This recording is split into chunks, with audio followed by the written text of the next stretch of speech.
Hello everyone, welcome to EduNoob. This is part 2 of NCERT Important Points Life Processes.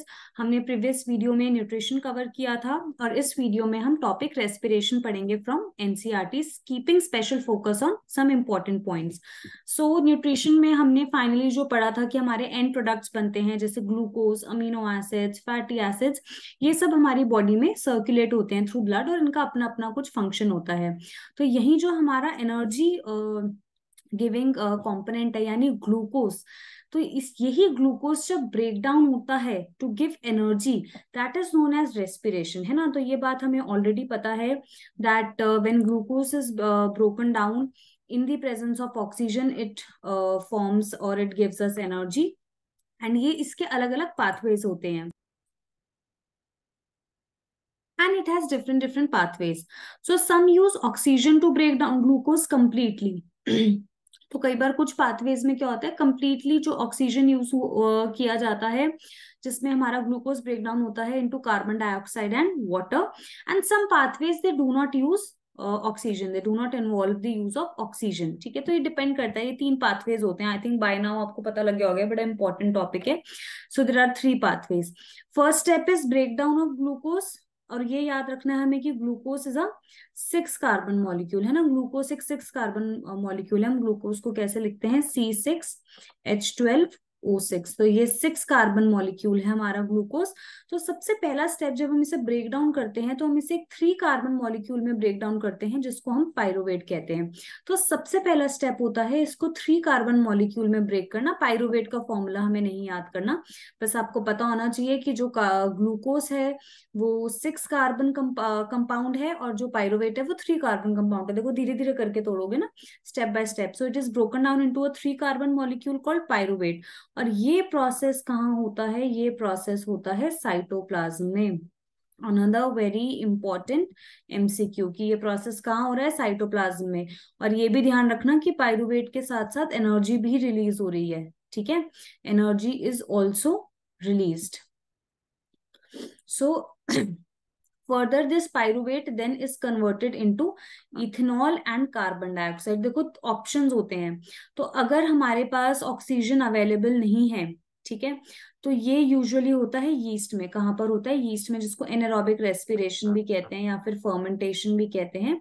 और यहाँ पे हमारे products क्या बनते हैं, इथेनॉल एंड कार्बन डाइऑक्साइड. इस चीज का हमें ध्यान रखना है. ठीक है, तो यहाँ पे हमारे एंड प्रोडक्ट्स क्या बने, इथेनॉल, कार्बन डाइऑक्साइड. कहाँ पर होता है, यीस्ट में होता है. इस प्रोसेस को फर्मेंटेशन भी कहते हैं और ये एब्सेंस ऑफ एयर में होता है. ये छोटे छोटे पॉइंट्स हैं जो आपके MCQs में आ सकते हैं. ठीक है, लेकिन अगर पाइरुवेट कंप्लीटली ब्रेक डाउन हो जाता है तो ये इसको हम एरोबिक रेस्पिरेशन कहते हैं जो कि माइटोकॉन्ड्रिया में होती है. See these are small MCQs, है ना.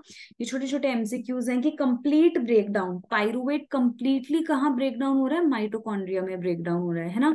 और जब ये पाइरुवेट कंप्लीटली ब्रेक डाउन हो जाएगा तो पाइरुवेट कंप्लीटली ब्रेक डाउन होके 3 मॉलिक्यूल्स देगा कार्बन डाइऑक्साइड के. ये क्वेश्चन एजर्शन रीजन में भी आ सकता है कि एक ग्लूकोज मॉलिक्यूल जो होता है वो कितने कार्बन डाइऑक्साइड मॉलिक्यूल्स देता है. तो सबसे पहले एक ग्लूकोज 3 पाइरुवेट मॉलिक्यूल देता है और 3 पाइरुवेट से 3 मॉलिक्यूल्स हमें मिलते हैं किसके, कार्बन डाइऑक्साइड के, राइट. और दूसरा प्रोडक्ट हमारा वाटर होता है. और क्योंकि ये प्रोसेस प्रेजेंस ऑफ एयर में हो रहा है तो इसको हम एरोबिक रेस्पिरेशन भी कहते हैं. एक बहुत इंपॉर्टेंट लाइन है कि the release of energy in this aerobic process is a lot greater in the anaerobic process. मतलब कि एरोबिक में जो एनर्जी बन रही है वो बहुत ज्यादा है किससे, एनारोबिक से. तो ये बात आप याद रखना क्योंकि कंप्लीट ब्रेक डाउन हो रहा है. जो जब कोई चीज कंप्लीट होती है, जब कोई carbon compound completely break down होता है तो हमेशा ज्यादा good amount of energy is released. एक हमारा केस होता है, स्पेशली ये मसल सेल्स के केस में होता है, when there is lack of oxygen, कि ना ऑक्सीजन प्रेजेंट है कंप्लीटली ना कंप्लीटली एब्सेंट है. तो ऐसे केस में एक अलग तरीके से पाइरुवेट ब्रेक डाउन होता है और इस अलग तरीके से ब्रेक डाउन होता है कि it is converted into lactic acid. ये किस में कन्वर्ट हो जाता है, लैक्टिक एसिड में कन्वर्ट हो जाता है, जो कि भी 3 कार्बन मॉलिक्यूल ही है. ठीक है, और ये जो लैक्टिक एसिड हमारी मसल में बिल्डअप हो जाता है तो इस वजह से हमें क्रैम्प्स आते हैं. क्वेश्चन भी आ सकता है, एथलीट्स को कई बार क्रैम्प्स क्रैम्प्स आ जाते हैं। अगर आपने बहुत लॉन्ग आवर्स तक एक्सरसाइज कर ली है तो वी एक्सपीरियंस क्रैम्प्स। बाय क्योंकि लैक्टिक एसिड हमारी मसल्स में एक्यूमुलेट हो जाता है। क्यों एक्यूमुलेट हो जाता है? जब हम बहुत ज्यादा एक्टिविटी करते हैं तो हमारी मसल सारा ऑक्सीजन यूज अप कर लेती है, तो ऑक्सीजन की कमी हो जाती है। और जब ऑक्सीजन की कमी हो जाती है तो पायरुवेट फुल ब्रेकडाउन की जगह, पूरा टूटने की जगह आधा टूटता है, जो और एज अ रिजल्ट क्या बनता है? हमारा लैक्टिक एसिड बनता है। सो ये बहुत इंपॉर्टेंट फिगर है, ठीक है ना? ये एनसीईआरटी की ही फिगर है। ये 3 पाथवेज है। यहाँ पे आप ध्यान रखना कि बच्चे भूल जाते हैं कि पायरुवेट के साथ एनर्जी भी रिलीज होती है, वो सिर्फ ये वाली एनर्जी याद रखते हैं। तो ऐसा नहीं है कि एनर्जी पायरुवेट के साथ भी बनेगी, ये भी याद रखना। पायरुवेट 3 कार्बन मॉलिक्यूल है। Lactic acid is also 3 carbon molecule. जो इथेनॉल बना है CH3CH2OH, ये जो है हमारा 2 कार्बन मॉलिक्यूल है, ठीक है। और ये भी हमें याद रखना है कि जो माइटोकॉन्ड्रिया में एरोबिक रेस्पिरेशन हो रही है, यही मैक्सिमम एटीपी देती है या मैक्सिमम एनर्जी देती है। बाकी दोनों प्रोसेस में एनर्जी कम रिलीज होती है। और ये एटीपी जो रिलीज हुआ, ये एनर्जी जो रिलीज हुई, ये एटीपी सिंथेसाइज करती है। And this ATP is broken down giving rise to a fixed amount of energy. और ये एटीपी, ये बेसिकली जो एटीपी है, ये क्या है हमारा? ये हमारा एनर्जी करेंसी है। ये हमारी एनर्जी करेंसी है। यही हम यूज करते हैं to carry out all the activities that are going on in our body. और स्पेशली कौन से रिएक्शंस? Endothermic reactions. ये चीज जो है ये हमसे असर्शन रीजन में भी पूछी जा सकती है, ठीक है, कि किस टाइप के एटीपी जो यूज हो रहा है वो बॉडी में किस टाइप के रिएक्शंस के लिए यूज हो रहा है? एंडोथर्मिक रिएक्शंस के लिए यूज हो रहा है। अब ये जो एरोबिक रेस्पिरेशन है ये डिपेंड करता है ऑक्सीजन पे। तो कई बार सफिशिएंट ऑक्सीजन होता है, कई बार सफिशिएंट ऑक्सीजन नहीं होता है ना? तो जैसे कि अब हम प्लांट्स के केस में देखें, जो एक्सचेंज ऑफ गैसेस है दैट इज थ्रू स्टोमेटा, है ना? लार्ज स्टोमेटा के थ्रू सिंपल डिफ्यूजन ये एक्सचेंज होता है। तो अब अगर हम प्लांट्स की बात कर रहे हैं तो कितना गैशियस एक्सचेंज होगा, ये किन चीजों पे डिपेंड करता है? तो यहाँ पे 2 इंपॉर्टेंट पॉइंट्स लिखे हैं। वो 2 इंपॉर्टेंट पॉइंट्स क्या हैं? कि द डायरेक्शन ऑफ डिफ्यूजन, कि ये जो डिफ्यूजन हो रहा है कि बाहर से अंदर जाएगा कार्बन डाइऑक्साइड या अंदर से बाहर जाएगा, ये किन 2 चीजों पे डिपेंड करता है? Depend upon the environmental conditions, very important पहला point. And the requirement of the plant, की प्लांट की क्या रिक्वायरमेंट है, कि प्लांट को अभी ऑक्सीजन चाहिए या CO2 चाहिए। तो इन 2 चीजों पे हमारा ये डायरेक्शन ऑफ डिफ्यूजन डिपेंड करता है। Again it can be a good MCQ कि डायरेक्शन ऑफ डिफ्यूजन जो है वो किन 2 फैक्टर्स पे डिपेंड करती है इन केस ऑफ प्लांट्स। तो 2 factors, environmental conditions and requirements of the plant. Like for example, if we talk about at night when there is no photosynthesis occurring, रात के टाइम पे जो photosynthesis हो ही नहीं रहा है, CO2 elimination is the major exchange activity going on. So अगर हम नाइट की बात करते हैं तो नाइट में मेजर एक्टिविटी प्लांट्स के केस में क्या हो रही है? CO2 रिलीज, क्योंकि फोटोसिंथेसिस तो हो नहीं रहा है, तो CO2 release is the major activity going on. लेकिन ड्यूरिंग द डे यही CO2 जो रेस्पिरेशन से, जो ब्रेकडाउन ऑफ ग्लूकोज से बना होगा, क्योंकि उस CO2 को रिलीज नहीं कर सकते, वो CO2 यूज हो जाता है for photosynthesis. So as a result कोई कार्बन डाइऑक्साइड नहीं बनी, कोई कार्बन डाइऑक्साइड नहीं बनी। तो ड्यूरिंग डे टाइम क्या हुआ? During day time oxygen release is the major activity going on. तो ये हमारी छोटी छोटी चीजें हैं जो अगेन एजर्शन रीजन में, ये हमारा एजर्शन रीजन में भी आ सकता है, ये एज एन MCQ भी आ सकता है, या ये एज अ 2 मार्कर भी आ सकता है कि what happens with plants during day and night. तो दिन रात के टाइम पे जब कोई फोटोसिंथेसिस नहीं हो रहा तो CO2 किसी काम की नहीं है, तो वो CO2 बाहर रिलीज हो जाती है। तो मेजरली कौन सी गैस रिलीज कर रहे हैं प्लांट्स ड्यूरिंग नाइट? CO2। इसलिए कहते हैं कि रात को हमें पार्क में नहीं जाना चाहिए क्योंकि कार्बन डाइऑक्साइड बहुत रिलीज होती है। ऐसे ही ड्यूरिंग द डे जो CO2 बनी रेस्पिरेशन से, वो CO2 बाहर रिलीज होने की जगह प्लांट सोचता है कि क्या मैं इसको बाहर रिलीज करूं, इससे बेटर तो ये CO2 मैं ही कंज्यूम कर लेता हूं फॉर फोटोसिंथेसिस। इस वजह से CO2 सारा यूज अप हो जाता है and major activity is oxygen release जो फोटोसिंथेसिस से बना है। इसलिए दिन के टाइम पे हमें फ्रेश एयर मिलती है फ्रॉम प्लांट्स। अब नेक्स्ट हम बात करते हैं एनिमल्स की। यहाँ पे एनसीईआरटी एक्वेटिक एनिमल्स की बात करता है कि पानी में डिजोल्व ऑक्सीजन का अमाउंट बहुत कम होता है, और क्योंकि डिजोल्व ऑक्सीजन का अमाउंट बहुत कम है तो इस वजह से rate of breathing is very faster in aquatic organism as compare to terrestrial. तो ये ऑल्सो 2 मार्कर में गिव रीजन वाले जो हमारे क्वेश्चंस आते हैं, तो गिव रीजन में आ सकता है कि एक्वेटिक एनिमल्स का ब्रीदिंग रेट ज्यादा क्यों है। ऑब्वियसली वो बहुत जल्दी जल्दी ब्रीथ कर रहे हैं क्योंकि उनको ज्यादा ऑक्सीजन चाहिए। और उनको ज्यादा ऑक्सीजन क्यों चाहिए? क्योंकि उनको एक बार में ज्यादा ऑक्सीजन मिल नहीं रहा, क्योंकि पानी में जो ऑक्सीजन है वो डिजोल्व फॉर्म में है। वेयर एज अगर हम लैंड पे देखें या हम टेरेस्ट्रियल ऑर्गेनिजम्स के केस में देखें, तो उनके पास बहुत सारा ऑक्सीजन अवेलेबल है in the atmosphere. So terrestrial organism use oxygen in the atmosphere. And इसलिए क्योंकि अलग अलग तरीके से ऑक्सीजन यूज हो रहा है, तो ऑर्गन्स भी अलग हैं। फिश के पास गिल्स हैं, बट टेरेस्ट्रियल ऑर्गेनिजम्स के पास lungs हैं। All these organs have a structure that increases the surface area which is in contact with the oxygen rich atmosphere। अब चाहे गिल्स हो या लंग्स हो या स्किन हो, किसी भी ऑर्गन से जहां से एक्सचेंज हो रहा है, जहां पे ये गैशियस एक्सचेंज हो रहा है, उसका हमेशा सरफेस एरिया जो है वो ज्यादा ही मिलेगा। जैसे कि अब अगर हम लंग्स की बात करते हैं, तो इन केस ऑफ लंग्स यहाँ पे मैंने थोड़ा सा कट शॉर्ट किया है। मैं सिर्फ वो लाइंस पिक कर रही हूँ उन पैराग्राफ से जो कहीं ना कहीं मिस आउट हो जाती हैं। तो आप ये मत समझना कि मैम ने पूरा प्रोसेस नहीं समझाया है कि क्या हो रहा है। मैं इन वीडियोस में आपको पूरा प्रोसेस नहीं समझा रही हूँ। मैं इन वीडियो में आपको सिर्फ एनसीईआरटी की जो इंपॉर्टेंट लाइंस हैं उनको हाईलाइट कर रही हूँ। तो इन केस ऑफ ह्यूमंस ऐसे ही, to increase the surface area of lungs, lungs का सरफेस एरिया कैसे इंक्रीज है, ये क्वेश्चन आ सकता है। आई थिंक इन टेक्स्ट में भी है ये क्वेश्चन, कैसे इंक्रीज हुआ है कि इन लंग्स छोटे छोटे ब्रांचेस हैं जो फाइनली टर्मिनेट हो रही हैं इनटू एल्वियोलाई। और हर एल्वियोलाई भी एक बहुत एक्सटेंसिव सरफेस एरिया दे रहा है where exchange of gases can take place. The walls of alveoli contain extensive network of blood vessels, है ना। इस वजह से क्या, अच्छा ये भी आप ध्यान रखना कि जो एल्वियोलाई है, alveoli is the major site for exchange of gases। अगर हम बात करें major site for exchange of gases, है ना, जो गैसेस का एक्सचेंज हो रहा है उसकी मेजर साइट है एल्वियोलाई। गैसेस अटक गया है। Okay, so major site for exchange of gas. इस तरीके से एल्वियोलाई की प्रेजेंस लंग्स के सरफेस एरिया को इंक्रीज कर रही है।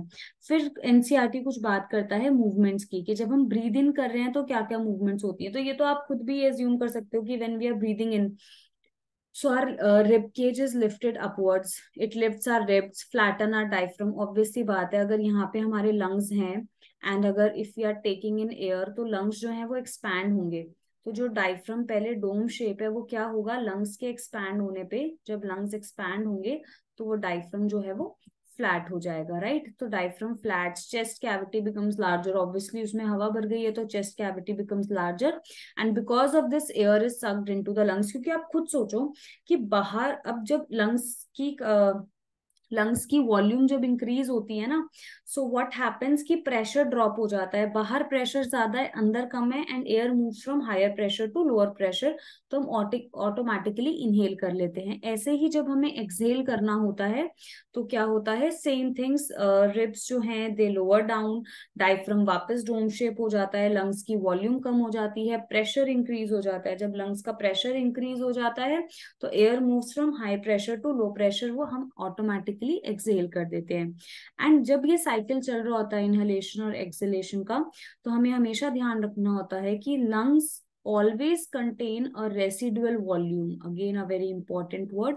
एक कुछ amount of air हमेशा lungs में रह जाती है जिसको हम residual volume कहते हैं, so that there is sufficient time for oxygen to be absorbed and for carbon dioxide to be released। कि एक कुछ air होनी भी तो चाहिए जहाँ पे वो exchange चल रहा है, जहाँ पे oxygen की absorption चल रही है। अगर हम सारी ही air exhale कर देंगे तो lungs के अंदर बचेगा ही क्या, है ना। तो ड्यूरिंग इनहेलेशन एंड एक्सहेलेशन वो अमाउंट, रेसिड्यू का मतलब क्या होता है, बचा हुआ, तो वो वॉल्यूम ऑफ एयर जो लंग्स में रह जाती है, बच जाती है, उसको हम रेसिडुअल वॉल्यूम कहते हैं। उसका फंक्शन क्या है, it actually provide sufficient time, ये उतना टाइम देती है कि वो गैस में ऑक्सीजन एब्जॉर्ब हो सके और कार्बन डाइऑक्साइड रिलीज हो सके। Let us talk about this paragraph talks about body size of animals की, क्योंकि हम बहुत कॉम्प्लेक्स हैं और एनिमल्स का साइज बहुत लार्ज है, तो सिर्फ डिफ्यूजन की वजह से तो ऑक्सीजन पहुंच नहीं सकता। देखो अब हमने इनहेल कर लिया, इनहेल करने के बाद ऑक्सीजन हमारी लंग्स में पहुंच गया। अब हमारे लंग्स से सिर्फ और सिर्फ अकेले डिफ्यूजन की मदद से पूरी बॉडी में अगर सर्कुलेट होगा तो it will take how much time, it will take 3 years। तो बस इतने में तो हमारा थैंक यू हो जाएगा। सो 3 years लग जाएंगे इस ऑक्सीजन को ट्रांसपोर्ट होने में। तो that is why in human beings a respiratory pigment called haemoglobin is present which has very high affinity for oxygen. तो हीमोग्लोबिन प्रेजेंट होता है जिसको हम ऑक्सीजन कैरियर भी कहते हैं, ये ऑक्सीजन कैरी करता है। कहाँ प्रेजेंट होता है हीमोग्लोबिन? आरबीसीज के अंदर। प्लीज आप ये याद रखना कि ब्लड के अंदर, सिर्फ हम ऐसा नहीं लिखते कि ब्लड के अंदर हीमोग्लोबिन होता है, ब्लड के भी कौन से कंपोनेंट में? आरबीसीज, रेड ब्लड सेल्स में हीमोग्लोबिन होता है। और ये हीमोग्लोबिन की बहुत एफिनिटी होती है टुवर्ड्स ऑक्सीजन। ये ऑक्सीजन को पकड़ लेता है, कैच कर लेता है, कैप्चर कर लेता है, एंड जैसे जैसे हीमोग्लोबिन हमारी बॉडी में ट्रैवल करता जाता है वैसे वैसे ही ऑक्सीजन भी ट्रैवल करती जाती है। On the other hand carbon dioxide gas, क्योंकि उसकी अफिनिटी पानी में ज्यादा, it is more soluble in water, hence it is transported in the dissolved form in our blood. तो वो हम आगे भी पढ़ेंगे ट्रांसपोर्टेशन में कि blood has actually 2 components, plasma which is the water part and blood cells. Blood cells में RBCs आ जाते हैं, डब्ल्यूबीसीज आ जाते हैं एंड प्लेटलेट्स आ जाते हैं। तो बेसिकली आपको ये याद रखना बहुत जरूरी है कि ब्लड का कौन सा हिस्सा क्या ट्रांसपोर्ट कर रहा है। तो प्लाज्मा मोस्टली वाटर है और CO2 वाटर में डिसॉल्व हो जाती है, तो CO2 मेजरली ट्रांसपोर्ट हो रही है थ्रू प्लाज्मा। और ये ब्लड सेल्स के अंदर आरबीसी होते हैं, आरबीसी के अंदर हीमोग्लोबिन होता है जो मेजरली ट्रांसपोर्ट कर रहे हैं ऑक्सीजन। ये एज एन MCQ पूछा जा सकता है कि ब्लड का कौन सा कंपोनेंट क्या ट्रांसपोर्ट कर रहा है। मैं दोबारा रिपीट कर देती हूँ, oxygen is transported by haemoglobin जो प्रेजेंट होती है रेड ब्लड सेल में, and carbon dioxide is transported by plasma which is also a component of blood only. So that's it, इतना ही है। रेस्पिरेशन छोटा सा है और इन टेक्स्ट क्वेश्चंस भी कर लेते हैं फटाफट। First question is what advantage over an aquatic organism does a terrestrial organism have with regard to obtaining oxygen. Just अभी अभी हमने बात करी, क्या फायदा है टेरेस्ट्रियल ऑर्गेनिज्म के लिए? भाई टेरेस्ट्रियल ऑर्गेनिज्म को तो खुलेआम ऑक्सीजन मिल रही है तो फायदा ही फायदा है। लेकिन जो बेचारे हमारे एक्वेटिक ऑर्गेनिजम्स हैं, क्योंकि उन्हें डिसॉल्व ऑक्सीजन लेना पड़ता है जिसका amount is fairly low in water, तो दैट इज वाई उनका ब्रीदिंग रेट इंक्रीज हो जाता है। लेकिन टेरेस्ट्रियल ऑर्गेनिज्म के पास बहुत ऑक्सीजन रिच एनवायरनमेंट है, दैट इज वाई उनका रेस्पिरेटरी रेट जो होता है, ब्रीदिंग रेट होता है, वो जो बिल्कुल नॉर्मल रहता है, एक्वेटिक एनिमल से लोअर रहता है। Second question is different pathways in which glucose is oxidised. तो डिफरेंट पाथवेज आप यहाँ पे देख सकते हो, ये आपको लर्न होने चाहिए। ये 3 मार्कर में आता है कि ये स्टेप कॉमन है जिसमें ग्लूकोज 6 कार्बन मॉलिक्यूल हमारा ब्रेक डाउन होता है पायरोवेट में। कहाँ पर हो रहा है ये प्रोसेस? साइटोप्लाज्म में। This is common. और इसके बाद इसके पास 3 ऑप्शंस होते हैं। अगर completely oxygen is absent, oxygen है ही नहीं, जो कि यीस्ट के साथ होता है, तो ये किन 3 चीजों में ब्रेक डाउन होता है? Ethanol, CO2 and energy. If oxygen is present, अगर ऑक्सीजन भरपूर मात्रा में प्रेजेंट है जो कि माइटोकॉन्ड्रिया के केस में होता है, then it break down into carbon dioxide, water and energy. और हमें याद रखना है कि एक ग्लूकोज का मॉलिक्यूल क्या कर रहा है? 2 पाइरुवेट के मॉलिक्यूल्स बना रहा है ना, 2-3 कार्बन कंपाउंड्स बनाएगा, and 2 pyruvates are together making 6 molecules of carbon dioxide. ये आपको ध्यान रखना है। और थर्ड पाथवे हमारे मसल्स में होता है स्पेशल केसेस में, जब हम उन्हें ओवर यूज कर लेते हैं। लैक ऑफ ऑक्सीजन में क्या ऐसे याद रहेगा? L for lactic acid. So lack of oxygen में lactic acid and energy is formed. और ध्यान रखना लैक्टिक एसिड भी 3 कार्बन मॉलिक्यूल है, राइट? देन हम वापस आते हैं इस पे। Third question is how is oxygen and carbon dioxide transported? ये मैंने अभी अभी आपको शॉर्ट में बता दिया। Oxygen through haemoglobin and carbon dioxide through plasma. इसका एक डिटेल्ड आंसर यहाँ पे मैंने लिखा हुआ है जो आप लेटर ऑन वीडियो में देख सकते हो। Last question is how lungs are designed to maximize the area for exchange of gases. Again important, ये CBSE प्रीवियस ईयर क्वेश्चन है, not like previous year, not just the recent one, but कुछ 1-2 साल पहले ये question पूछा गया है कि लंग्स किस तरीके से डिजाइंड है to maximise the surface area. Branches are there, bronchi terminate होती है ब्रोंक्यूल्स में, ब्रोंक्यूल्स टर्मिनेट होते हैं एल्वियोलाई में. एल्वियोलाई की जो वॉल्स है they have a rich network of blood vessels, and ये जो ब्लड वेसल्स हैं they help in exchange of gases. मैंने इसका आंसर भी यहाँ पर लिखा हुआ है. तो that's all about respiration. Transportation हम अपनी नेक्स्ट वीडियो में कवर करेंगे. I hope this was helpful for all of you.